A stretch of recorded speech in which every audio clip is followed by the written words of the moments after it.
Hey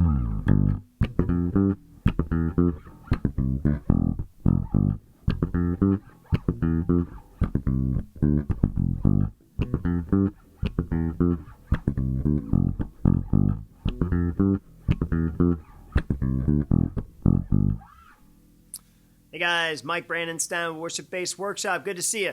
Been a while. So as you can see, I've been moving things around a little bit and still in a kind of a state of flux here. So got the industrial look happening. I kind of think of it as the industrial unfinished, or the unfinished industrial look. So, all right. Anyway, I thought I would do a video here real quickly on creating a little bit of a groove in the with using the dominant 7th scale. So dominant 7th scale is going to use G, and we're in G, so it would be G, A, B, C, D, E, F, G. So same notes as you would have in the key of C, but you're starting with G as your root. So G, A, B, C, D, E, F, G. But I thought I would also touch on adding some ghost notes. Now, if you notice, when you hear this kind of a groove, you're hearing a little more of a percussive thing happening. And when I would first hear bass players do this, I wanted to understand it. Like, I would play the notes that I knew they were playing, but I really wasn't getting the same feel. It just didn't sound good. It sounded very plain. So this is what's happening here. So we got these notes, all right? And what I'm doing is I'm just creating a groove using these notes. And I'm playing G, F, G, then E, F, C, D. So you see they're all part of the scale. It's a good way to kind of practice a scale too. Create some kind of a groove using that scale. It'll get you familiar with the scale and helps you get a little bit creative as you go. All right, so we got G, F, G, E, F, C, D, and then I'll go, all right? Or I might do some kind of a variation of those last three. Or, now there's different variations you could do. So, you're using the same, you're just using the notes in that G dominant 7th scale, all right? And what we got here, if you're familiar with modes, this would be the Mixolydian scale, okay? Or the 5 chord in a key, the 5th mode. All right, so what I'm doing here now, if I just play the notes, it's going to sound like this.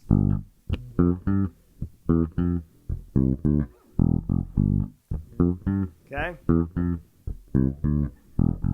But if I want to add a little bit of a groove to a little more of a funky feel to it, then I'll do this.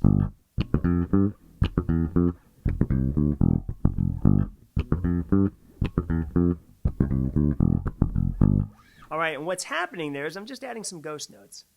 All right, ghost notes, if you're not familiar with them, they are just simply a percussive little thump of the strings, but you are damping the string. You're really not playing any note. You are just kind of lifting your fingers off the string, you know, to where you don't get a harmonic, but you're just kind of laying your hand on the string like that. So you got, okay?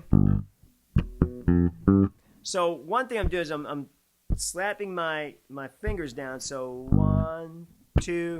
All right. So it's the motion is slap, ghost, F, G. So slap, ghost, E, F, slap, ghost, C, D. All right, so I'm using the ghost notes, but also this little slap thing.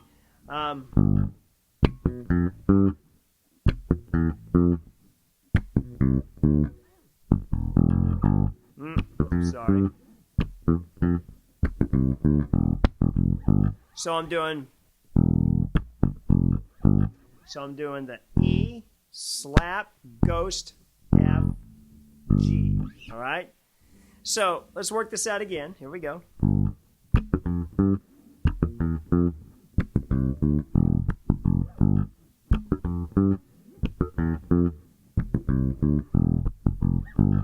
Okay, so that's what's happening. Let's do this one more time, and I'll kind of slow it down and just try to let you, I'll zoom in and let you see what's happening with my finger. Okay,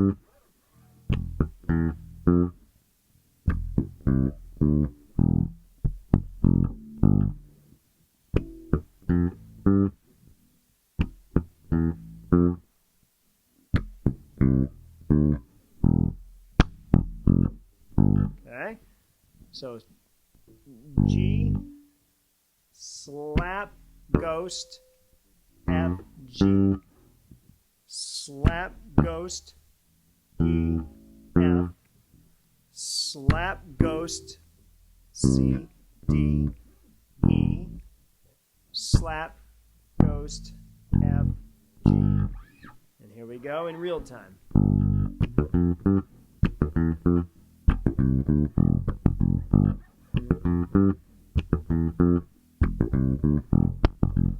Okay, so you see you can do this, and once you get coordinated with these, once you get your coordination down with these ghost notes, with the slaps, it becomes a pretty natural process for you. In fact, you may have to find times where you make sure you don't put the ghost notes in because you're so used to doing it.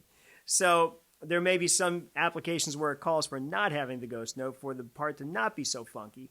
So you also got to learn to control it. But once you get it, it's a lot of fun to play.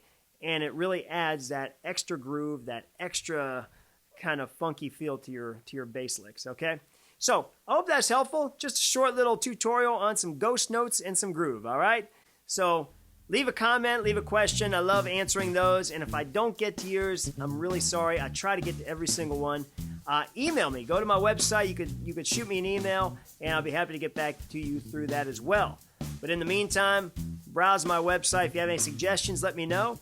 And until then, this is Mike Brandenstein, Worship Bass Workshop, and I will see you again.